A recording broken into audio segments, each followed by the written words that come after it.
Olá, vamos então continuar a nossa aula sobre o Framework Scrum de gerenciamento de projetos e na aula de hoje, então, nós vamos falar dos papéis. Vamos lembrar então que os papéis são exercidos pelos comprometidos. E no Framework Scrum nós temos o dono do produto, o Scrum Master e o time.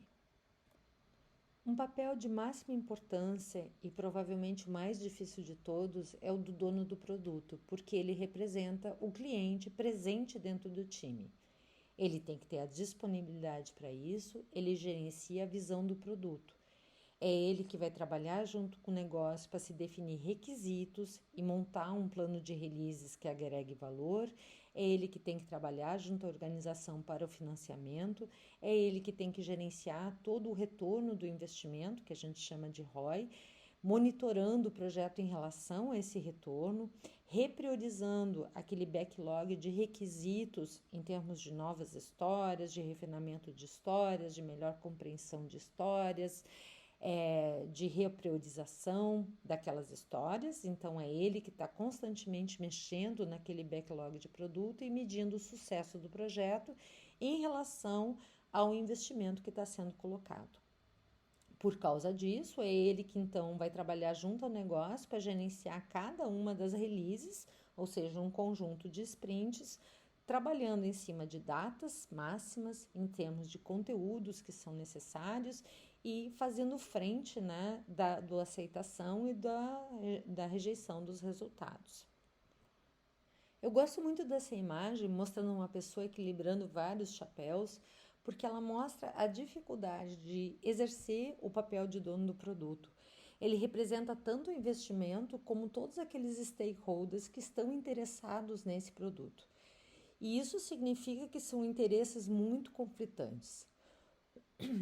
Também implica que se tem uma habilidade de negociar tanto com o time de desenvolvimento, como uma habilidade de conhecer um negócio e identificar pessoas que possam auxiliar no entendimento de determinadas funcionalidades, necessidades ou experiências.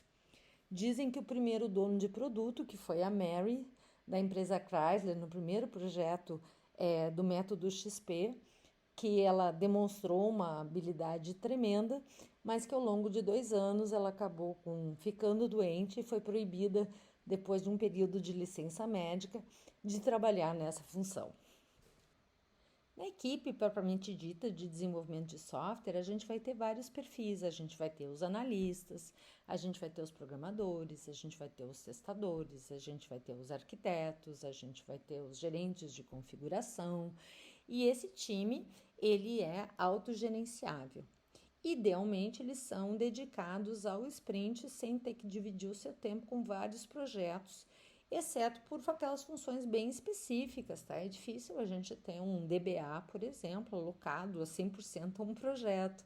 Funções muito específicas, como um arquiteto ou um DBA, alguém especialista em melhoria de desempenho, às vezes é dividido, mas nas outras funções, né, analistas, testadores, programadores, é muito importante que eles não dividam o seu tempo em vários projetos para estarem focados no resultado. São eles que vão, dentro do processo de priorização e de planejamento do sprint, selecionar as histórias que vão caber dentro da prioridade do cliente, mas considerando a capacidade do time, participando das estimativas do que é possível entregar ao longo da duração daquele ciclo com os recursos que existem. E no momento que eles participam dessa estimativa e dizem o que é possível e o que não é possível, eles também se comprometem com o resultado. Recomenda-se que a gente não tenha um time muito grande e, para isso, então, às vezes, se ele é necessariamente grande, se divide em partes menores. O Scrum Master, ele representa o gerenciamento do projeto, embora não necessariamente ele seja o gerente de projetos, pode ser até uma liderança técnica, mas ele é o responsável pela adoção de práticas ágeis e os valores que estão embutidos dentro dessas práticas dentro do Scrum. Ele protege o time de interferências externas e por isso essa ideia do cão pastor aqui, que está protegendo o time dos lobos, né? Ele remove impedimentos e assegura que todos estão completamente operacionais, produtivos e colaborando. Daí a ideia, então, de que ele seja um cão pastor, cuidando de um rebanho de ovelhas que esteja sempre juntos. Então, quando a gente olha os nossos comprometidos, né, a gente olha que o princípio ágil que está colocado ali é pessoas do negócio e desenvolvedores devem trabalhar juntas no projeto diariamente. E aí a gente tem que cuidar, né, que existe um levantamento dizendo que apenas 37% dos projetos têm cliente presente. Como eu disse para vocês, a função do dono do produto ela é muito difícil, nem todas as organizações estão disponibilizando alguém para esse papel e muitas vezes é um analista conhecedor do sistema que desenvolve essa função.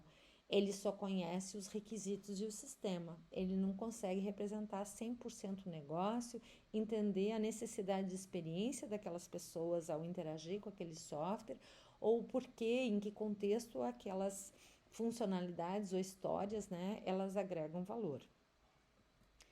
Mas a ideia também da gente ter esse time assim, né, é um time de desenvolvimento dedicado, auto-organizável, multifuncional, com Scrum Master nessa função de cão pastor, dizendo, dono do produto, vem aqui para o time, a gente precisa da tua ajuda. Dono do produto, dá um tempo aí que o time está tentando resolver problemas difíceis e ele não precisa mais pressão. É a ideia de construir projetos com pessoas motivadas. Dar um ambiente e apoio que elas precisam é um voto de confiança que o trabalho será feito. E também de que as melhores arquiteturas, requisitos e projetos são resultados de times autogerenciáveis. Na próxima videoaula, então, nós vamos falar do Pre-Game, com ênfase no backlog de produto e nas histórias de usuário.